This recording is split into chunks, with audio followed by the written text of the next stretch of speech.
Jai Hind everyone.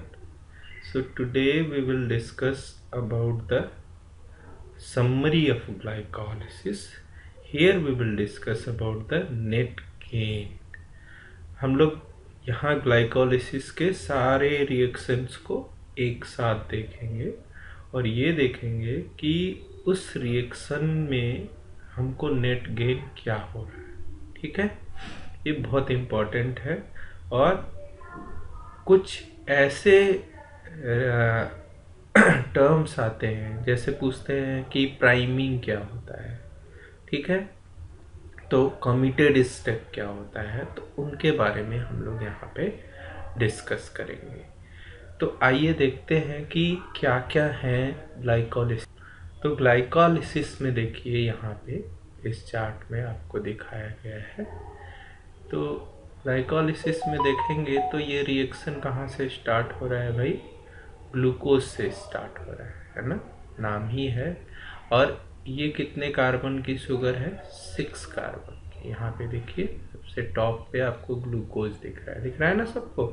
अच्छा, ये glucose 6 carbon की शुगर है और इसका ब्रेकडाउन हो रहा है 2 मॉलिक्यूल ऑफ पायरूवेट में। तो अगर हम कहें कि ग्लाइकोलिसिस क्या है, तो ग्लाइकोलिसिस में क्या हो रहा है? Lysis of glucose. 6 कार्बन का मॉलिक्यूल उसका 3 कार्बन के 2 मॉलिक्यूल में वो टूट जा रहा है। अब इंटायर प्रोसेस को देखते हैं। तो हम लोग इंडिविजुअल स्टेप्स को डिस्कस कर चुके हैं कि ग्लूकोज से ग्लूकोज 6 फॉस्फेट, ये पहला स्टेप है, ठीक है। इसको हेक्सोकाइनेज कैटालाइज करता है। उसी तरह से ग्लूकोज 6 फॉस्फेट और फ्रुक्टोज 6 फॉस्फेट, ये क्या है? आइसोमर है, तो इसीलिए यहाँ एंजाइम है आइसोमरेज, ठीक है। अब देखिए फ्रुक्टोज 6 फॉस्फेट से फ्रुक्टोज 1,6 बिस फॉस्फेट बन रहा है। तो सिंपल सी बात है भाई कि फॉस्फेट ऐड किया जा रहा है, तो वो क्या हुआ? Kinase, phosphofructokinase. तो ये भी बहुत इंपॉर्टेंट एंजाइम है। अभी देखते हैं इसको क्या बोलते हैं, इन स्टेप्स को। एल्डोलेज, देखिए एल्डोलेज क्या करेगा? फ्रुक्टोज 1,6 बिस फॉस्फेट की लिसिस करेगा 2-3 कार्बन के मॉलिक्यूल में। ये दोनों 3 कार्बन के मॉलिक्यूल हैं। हाँ, इन दोनों का आपस में भी कन्वर्जन हो सकता है, जैसे डाइहाइड्रोक्सी एसीटोन फॉस्फेट बना और ग्लिसरॉल्डिहाइड 3 फॉस्फेट बना, इसका आपस में कन्वर्जन हो सकता, ठीक है। अब देखिए यहाँ पे क्या हो रहा है कि यहाँ से लेके ग्लूकोज से लेके ग्लिसरॉल्डिहाइड 3 फॉस्फेट बनने की ये जो प्रक्रिया है, यहाँ से लेके ग्लूकोज से शुरू होके यहाँ तक, इसको बोलते हैं प्रिपरेटरी फेज। प्रिपरेटरी फेज क्यों बोलते हैं भाई? क्योंकि ये ग्लूकोज मॉलिक्यूल जो है ये बहुत ही स्टेबल है ना, स्टेबल है, और ये जल्दी से रिएक्शन में पार्टिसिपेट नहीं करेगा।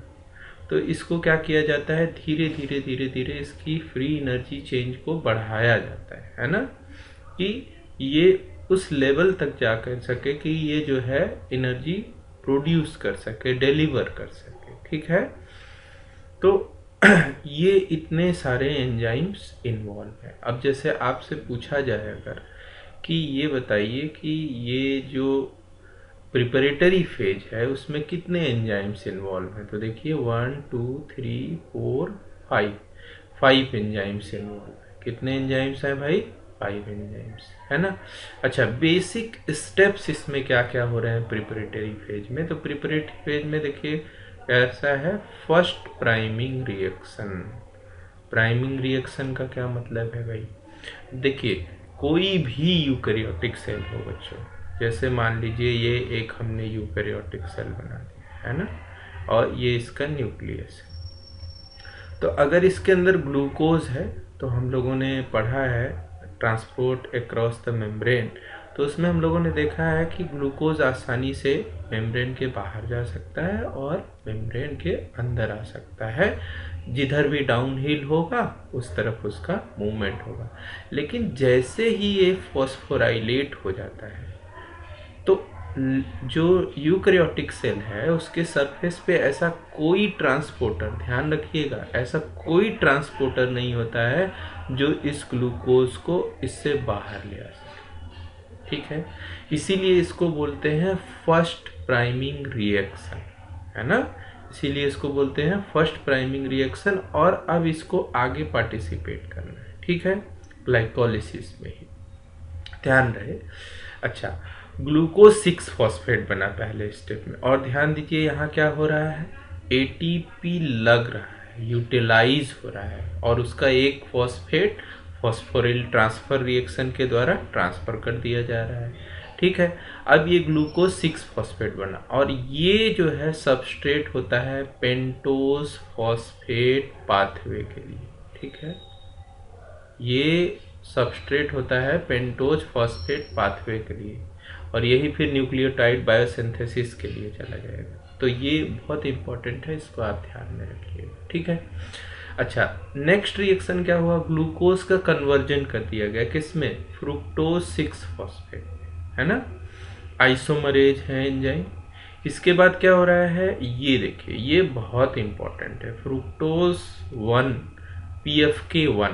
PFK1 क्या करता है भाई, फॉस्फोफ्रुक्टोकाइनेज। अब ये इतना इम्पोर्टेंट क्यों हो गया, क्योंकि ये इसी को कहें तो ये जो है पल्स को कैलकुलेट करता है ग्लाइकोलिसिस के। अगर ये स्टेप ना हो तो इससे पहले जो प्रोडक्ट बना है वो प्रोडक्ट किस में पार्टिसिपेट कर सकता है, पेंटोज फास्फेट पाथवे में। लेकिन जैसे ही PFK1 बनाता है fructose 1,6 bis phosphate, second priming reaction, ध्यान रखिएगा, this is second priming reaction. तो ये अब फ्रुक्टोज 1,6 बिस फॉस्फेट के लिए कोई और पाथवे नहीं है कि वहाँ पे जाके वो पार्टिसिपेट कर ले, तो उसको जाना है किधर, ग्लाइकोलिसिस के लिए ही आगे बढ़ना है। इसीलिए इसको फर्स्ट कमिटेड स्टेप भी बोलते हैं, है ना, निर्धारित हो गया कि अब इनको ग्लाइकोलिसिस ही करना है। क्लियर सबको? अच्छा, इसीलिए इसको फर्स्ट कमिटेड स्टेप भी बोलते हैं, है ना। इसका रेगुलेशन भी बहुत इंपॉर्टेंट है, बहुत सारे एग्जाम्स में पूछता है, तो देखेंगे उसको भी हम लोग। अच्छा, अब देखिए यहाँ पे एक एंजाइम है एल्डोलेज, है ना। एल्डोलेज क्या करता है भाई, फ्रुक्टोज 1,6 बिस फॉस्फेट को ग्लिसरल्डिहाइड 3 फॉस्फेट में कन्वर्ट कर दिया, ठीक है ना, ग्लिसरल्डिहाइड 3 जो है फॉस्फेट में कन्वर्ट कर दिया, और ये डाईहाइड्रोक्सी एसीटोन, ठीक है ना भाई। अच्छा, फिर यहाँ पे देखिए ट्रायोज फास्फेट आइसोमरेज है जो इसका आपस में कन्वर्जन करता है, ठीक है ना, ग्लिसरल्डिहाइड 3 फॉस्फेट डाईहाइड्रोक्सी एसीटोन का आपस में कन्वर्जन करेगा। एक ही मॉलिक्यूल है, कोई एटम चेंज नहीं है, बॉन्ड की चेंज हो रही है बस, तो क्या होगा, आइसोमर होगा। लेकिन यहाँ पे ध्यान है, यहाँ से लेके पाइरुवेट तक, कहाँ से, ग्लिसरल्डिहाइड 3 फॉस्फेट से लेके पाइरुवेट तक, तो यहाँ पे ग्लिसरल्डिहाइड 3 फॉस्फेट से जो 1,3 बिस फॉस्फोग्लिसरेट बन रहा है, ध्यान दीजिए, यहाँ पे बहुत इंपॉर्टेंट है ये स्टेप, है ना। This step is very very important. क्यों भाई, यहाँ पे देखिए, पहली चीज तो इनऑर्गेनिक फॉस्फेट का यूज हो रहा है इस रिएक्शन में, है ना। और अभी तक क्या हो रहा था, ऊपर जो हमने 2 स्टेप देखे थे काइनेज के, वहाँ था क्या, फॉस्फोरिल ग्रुप ट्रांसफर रिएक्शन हो रहा था। लेकिन यहाँ 2 स्टेप हो रहा है, फॉस्फोराइलेशन के साथ साथ ऑक्सीडेशन भी हो रहा है। तो अगर ग्लाइकोलिसिस में पूछा जाए कि ऐसा स्टेप बताइए जहाँ फॉस्फोराइलेशन भी हो रहा है और ग्लाइकोलिसिस भी हो रही है ना। दूसरी चीज़ क्या है कि यहाँ इनऑर्गेनिक फॉस्फेट यूज हो रहा है, एटीपी से फॉस्फेट नहीं आ रहा है, ठीक है ना। तो ये बहुत इम्पोर्टेंट है। और यहाँ पे देखिए किस चीज़ का फॉर्मेशन हो रहा है, NADH का, क्योंकि भाई ऑक्सीडेशन हो रहा है। यहाँ पे क्या हो रहा है, ऑक्सीडेशन हो रहा है, और उसके साथ साथ क्या हो रहा है, फॉस्फोराइलेशन हो रहा है। याद रहेगा सबको। अच्छा, इसके बाद देखिए 1,3 बिस फॉस्फोग्लिसरेट बना, क्या बना, 1,3 बिस फॉस्फोग्लिसरेट। अब ग्लिसरल्डिहाइड से ग्लिसरेट बन गया, क्यों, ऑक्सीडेशन हो गया। अच्छा, ये हमेशा ध्यान रखिएगा, कहीं ऑक्सीडेशन होगा तो दूसरे का रिडक्शन होना तय है, क्योंकि वो कपल्ड रिएक्शन है, दोनों जुड़ा होना चाहिए। क्यों भाई, सही कह रहा हूँ ना मैं? हाँ, तो एक का ऑक्सीडेशन, ऑक्सीडेशन किसका हुआ? ग्लिसरल डिहाइड, एल्डिहाइड का, और क्या बना? ग्लिसरेट, मतलब कार्बोक्सिलिक ग्रुप बन गया।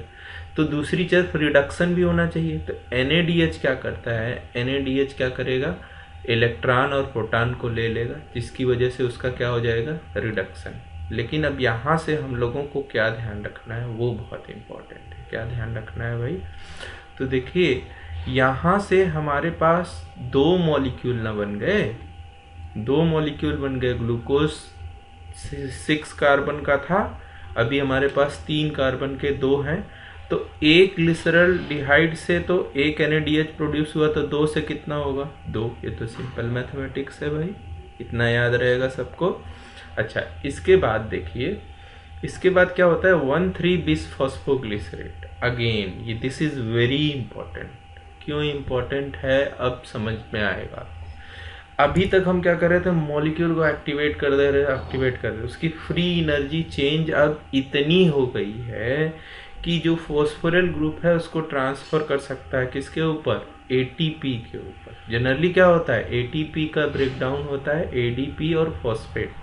क्यों होता है? क्योंकि इक्विलिब्रियम बहुत दूर सेट किया गया है मेटाबॉलिज्म में, किसकी तरफ? ATP की तरफ बैलेंस नहीं है उसका, है ना?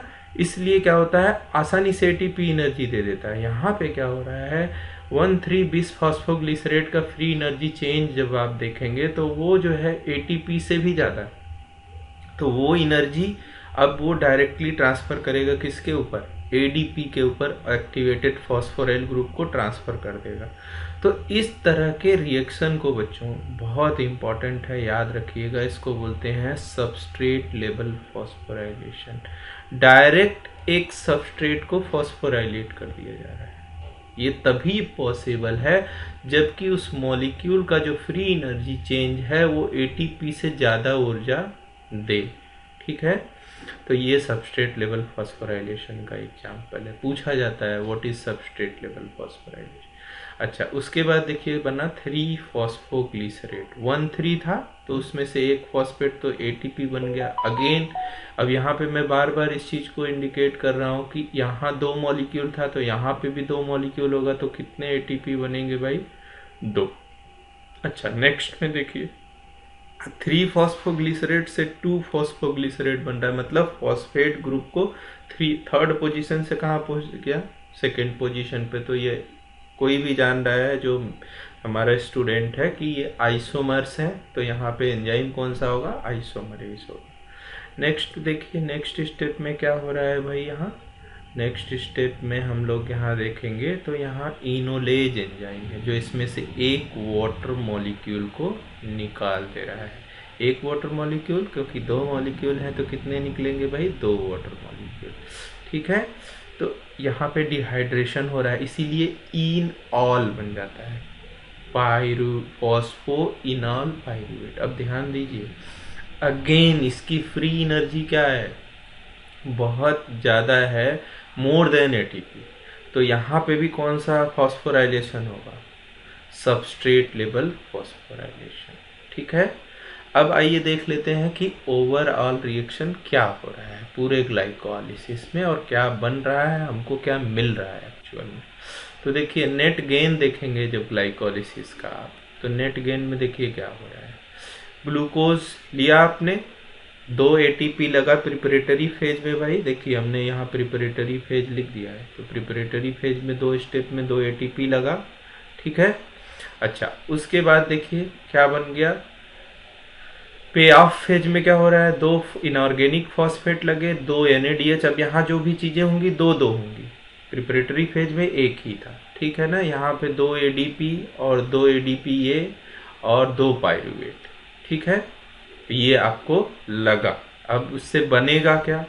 तो यहाँ ग्लूकोज का जब वो होगा ब्रेकडाउन तो अंत में प्रिपरेटरी फेज के क्या बनेगा? 2 मॉलिक्यूल ऑफ ग्लिसरॉल्डिहाइड 3-फॉस्फेट, 2 ADP आपको मिल जाएंगे क्योंकि उसका फॉस्फेट तो चला गया। फिर यहाँ पे देखिए इसमें पे ऑफ फेज में क्या होगा, 2 NADH मिलेगा, 2 ATP क्योंकि यहाँ 2 ADP लगा था और 2 वाटर मॉलिक्यूल निकले और अंत में क्या बना, 2 मॉलिक्यूल ऑफ पायरूवेट। तो अगर अब इस रिएक्शन को पूरा हम लोग जोड़ दें तो देखिए ग्लूकोज 2 ATP लगा, फॉस्फेट लगा, NAD लगा, 2 ADP लगा, 2 ADP लगा, ये सबको क्लियर है भाई। लेकिन अब बना क्या, 2 molecule of NADH, 2 ATP, 2 ATP, 2 H2O, 2 pyruvate और 2 ADP, ये सबको क्लियर है। आप जाके रिएक्शन में जो इससे पहले हम लोगों ने ये स्टेप्स देखा था यहाँ काउंट कर लीजिएगा और मिलान कर लीजिएगा, ठीक है, एकदम कॉन्फिडेंट रहिएगा लिखते समय। अच्छा, अब यहाँ पे देखिए क्या है, अब यहाँ पे क्या हो रहा है कि आपका जो ये ग्लूकोज है ना, अब ये इधर देखिए ATP है ना, यहाँ ADP है कहीं, ये ADP, 2 ADP यहाँ है तो 2 ADP यहाँ है, रिएक्शन के दोनों तरफ है तो कैंसिल हो जाएगा भाई, हो गया। तो ओवरऑल रिएक्शन क्या होगा, ग्लूकोज 2 फॉस्फेट लगा, 2 NAD लगा, 2 ADP, ठीक है, ये 2 ADP, ये हाँ 2 ATP इधर लग रहा है, 2 ATP इधर, तो ये गए अपने अपने घर, ठीक है, 2 ADP ये प्रोड्यूस हो रहा है। अच्छा, ये देखिए 2 NADH बना, 2 ATP बना, 2 H2O बना, 2 पायरूवेट बना। तो अगर पूछा जाए आपसे कि भाई ओवरऑल ग्लाइकोलिसिस में क्या बन रहा है, तो ग्लाइकोलिसिस में बन रहा है 2 ATP। अगर पूछा जाए कितनी ATP प्रोड्यूस होती है तो 2 ATP प्रोड्यूस होती है, ठीक है।